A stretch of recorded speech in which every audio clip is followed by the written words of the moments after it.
When Attorney General Ashcroft announced Friday he was postponing the execution of Timothy McVeigh for 30 days, postponing it because the FBI had failed to turn over 3,000 pages of documents to the McVeigh defense team before his trial, Ashcroft did not concede for a moment that McVeigh was not guilty of committing the most heinous crime in U.S. history, the 1995 bombing of the Murrah Federal Building in Oklahoma City.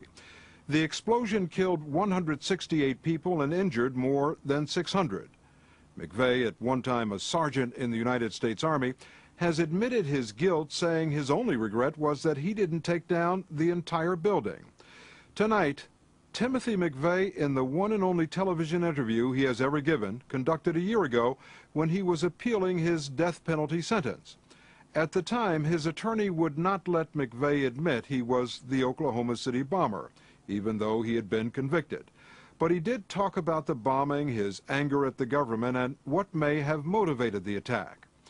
Last week, before the announcement of the delay, we went to Oklahoma City to hear from the people most affected, family members and survivors, who are deeply divided on whether McVeigh should be executed at all and whether anyone should be able to watch it on television. McVeigh is now scheduled to be executed on June 11th, and if that happens, he will be the first federal prisoner in 38 years to be put to death. Are you prepared for death? I am. I came to terms with my mortality in the Gulf War.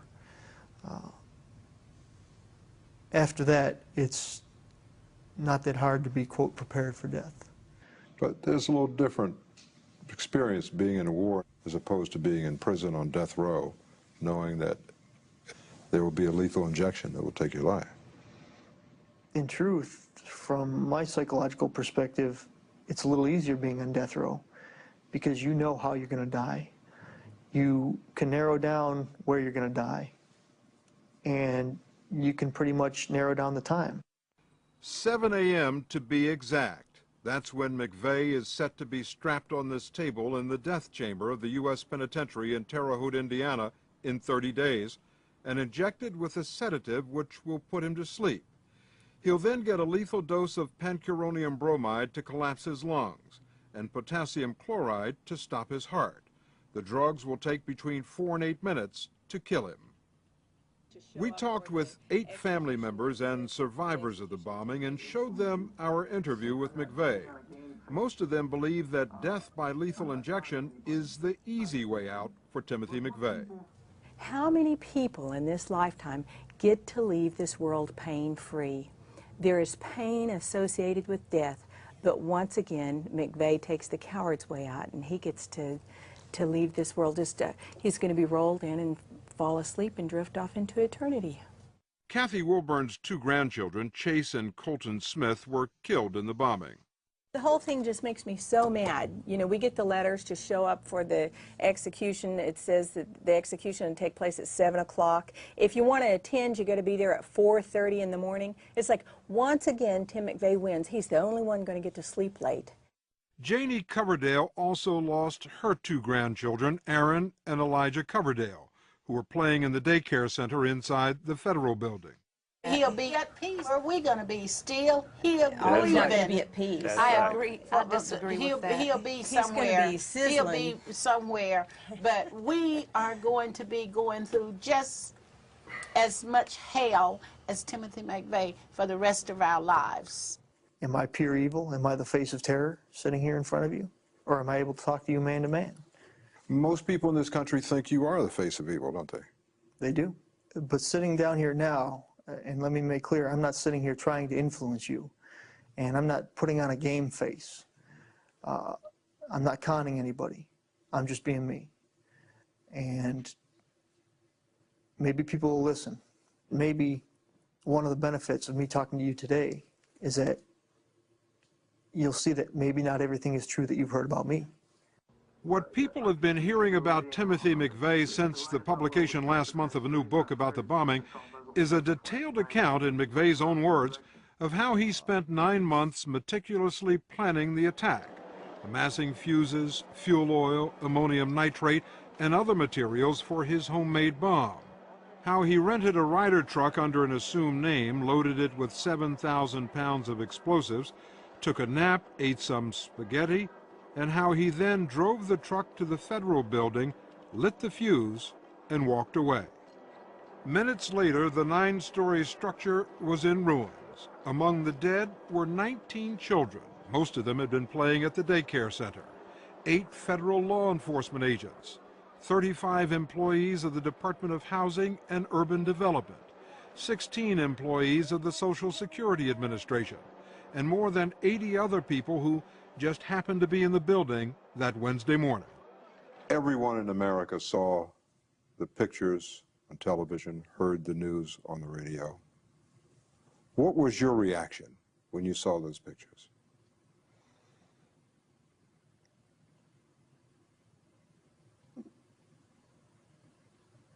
I think, like everyone else, I thought it was a tragic event. And the children?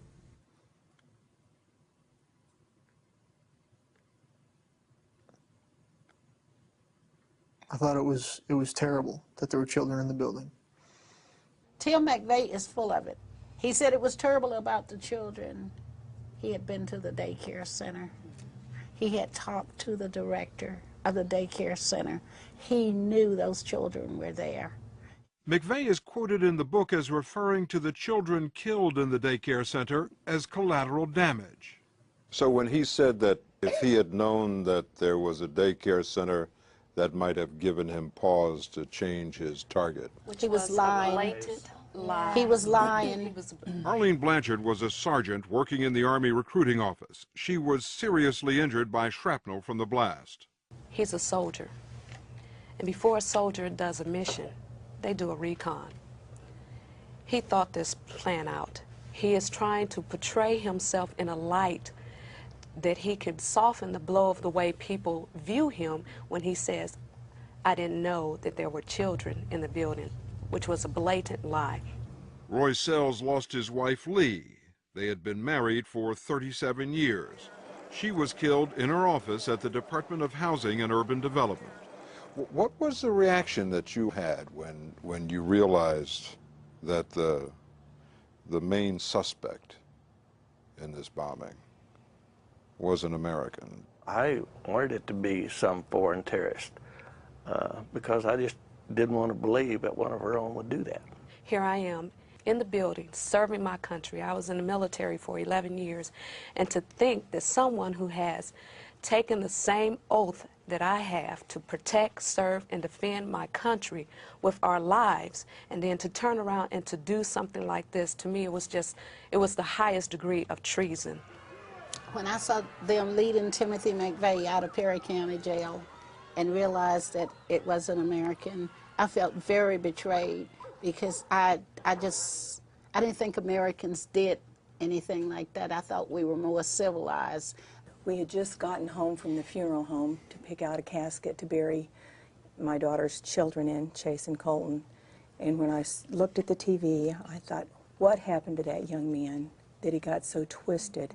What happened in his life that would cause him to do something so evil?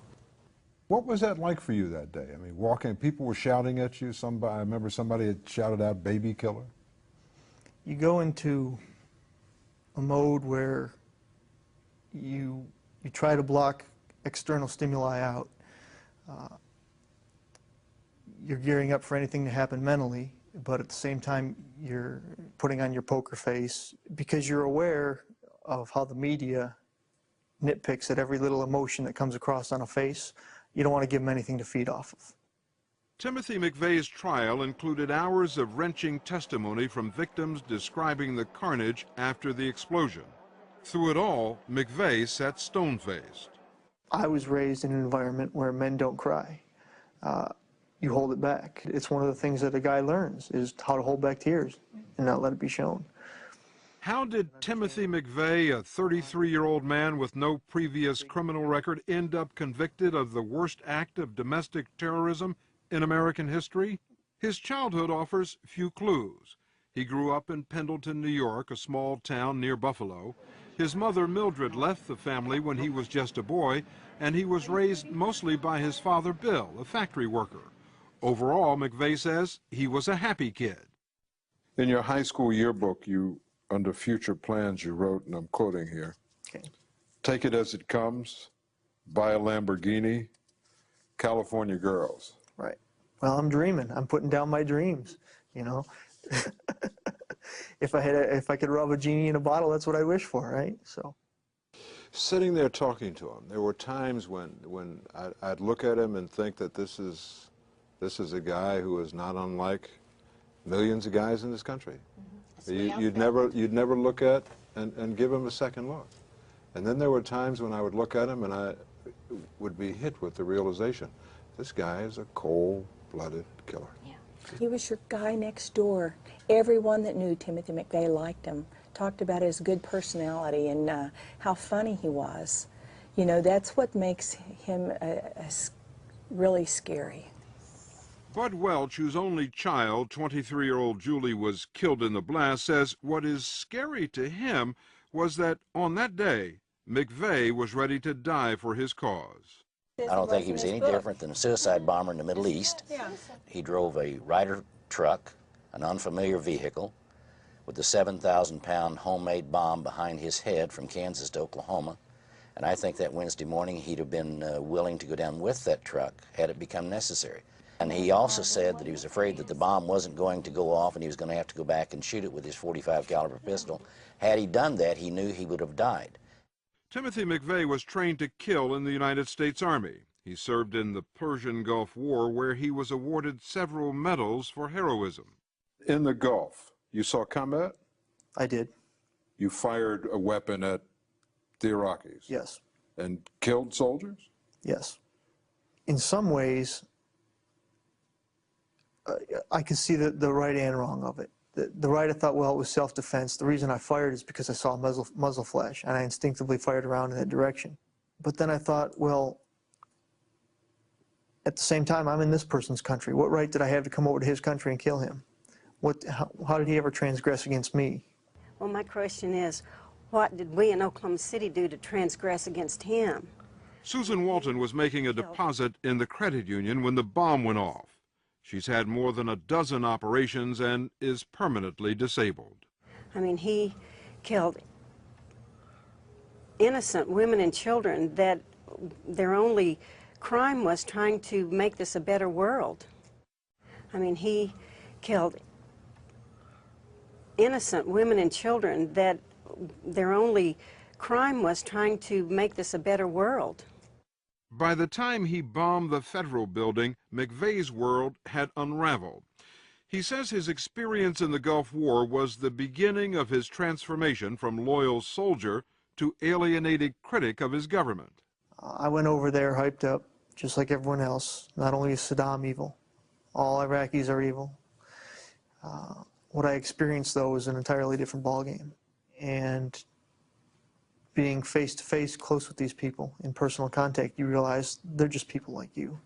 It's hard for some people to come to grips with you as the same person who was commended by the Army, who received the Bronze Star, who received the Combat Medal, as being the same person who was convicted in the Oklahoma City bombing. They can't put the two together. You understand that? I do understand. They perceive, and many people have thrown this at me, they say, well, Tim, imagine the paradox. In the Gulf War, you were given medals for killing people. So I've faced that that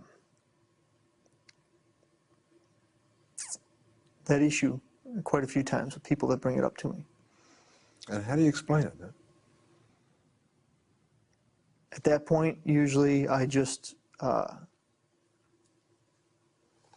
leave it at that